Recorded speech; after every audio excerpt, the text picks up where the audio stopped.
Well, so the Levites were supposedly to have that written Supposed to down. be the keeper of knowledge, Yeah, and right? so like the other 11 tribes weren't allowed to go in there, right? So not only are you right, they did write it down. They did keep it secret. They kept even among the Levites. Not every Gotcha. Levite got to go in there, right? So they had Right. to go in there and do it.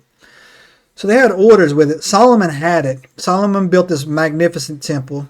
And it was put in there. A mist fell upon it, and that's where God dwelled. I think it was a portal.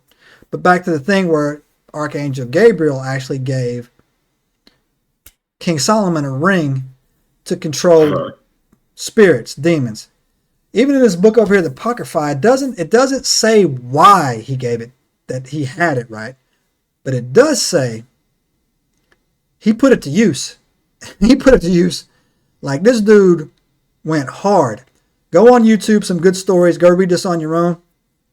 But he started rounding these things up, man. And I'm talking about like he was pulling in not little bitty ones. Like he was pulling in like principal spirits. I don't want to name them or anything like that. I don't want it to be that type of Right. podcast. But like he was pulling these things in, and he was imprisoning them underneath the temple after he made them work. Like he made them help build it, right? Yeah. Yeah. So like, and that's left out, right? And then another thing in there too, where it's glossed over, is that he actually had conversations with them. Like he would ask them. So the ring would basically command them to do whatever he said, right? He would want their names, and then he would use their names, and then he would ask them, "What are you over?" And like these things were over, like, "Oh, I'm over the Different oceans," or "I'm over aspects or something." whatever. Yeah, and so based on two of these things looked like dragons. One of them looked like a three-headed dog. One of them like were coming in, right? One of them was like a snatcher of children, and then like he was just rounding them up, man, and putting them away. And it's fantastic. It's I was like, wow. Like I was reading that, and I So was like, these would be the, like, if we were to go back to Enoch, Mhm. these would be the disembodied spirits of the Nephilim, right? That's The a good. jinn, It has to be.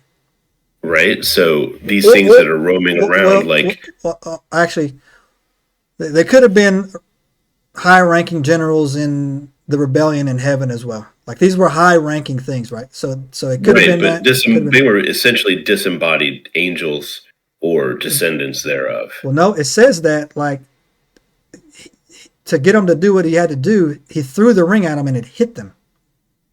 Like these were supposedly physical beings, right? Huh.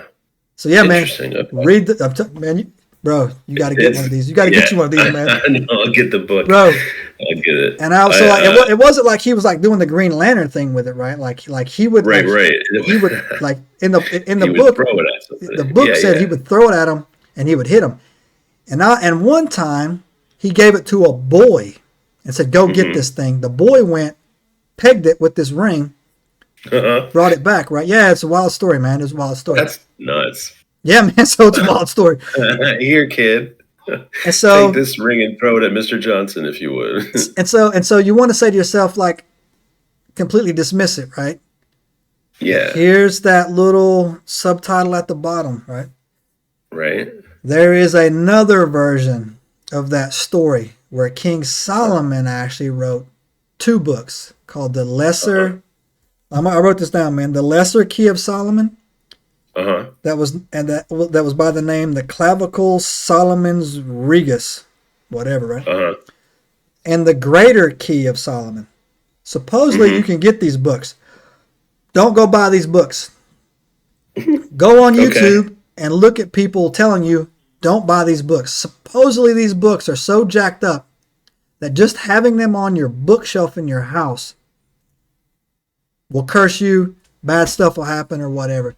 In these books, So what you're telling me is you buy it as a present for someone else. hey man, your mother-in-law, you know what I'm saying? Just down the street, right? Just down the street, right? She lives too close to me. Oh Right? yeah, no. So Too close. yeah, buy it as a present, right? So the Lesser Key of Solomon supposedly has. I will never read these books or have any intention to do it, right?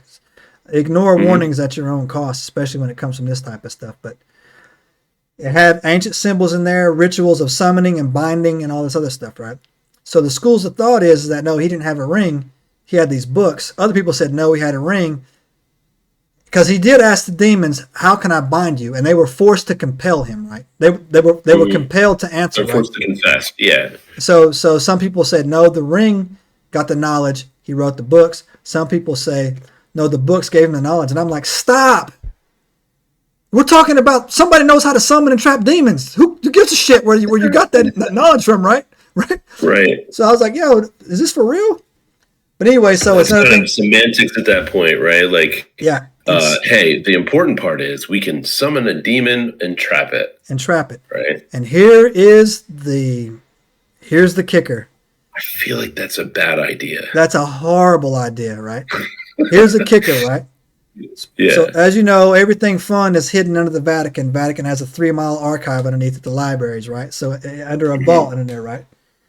In the, I want to say 30s, I don't know why it is. In the 30s, a priest in the Vatican found it, the original, right? For like, King Solomon's ring. No, it found the I'll tell you what that ended up in a second. Oh, the book. The book. Read it, and he said that when he first started reading these books, it gave him an adeptic memory. Like he could remember everything. Like Sheldon Cooper, everything, right? And he's like, this is great. Kept reading it. He started seeing demons. Kept reading it. Almost went insane. Okay. Almost lost his mind, right?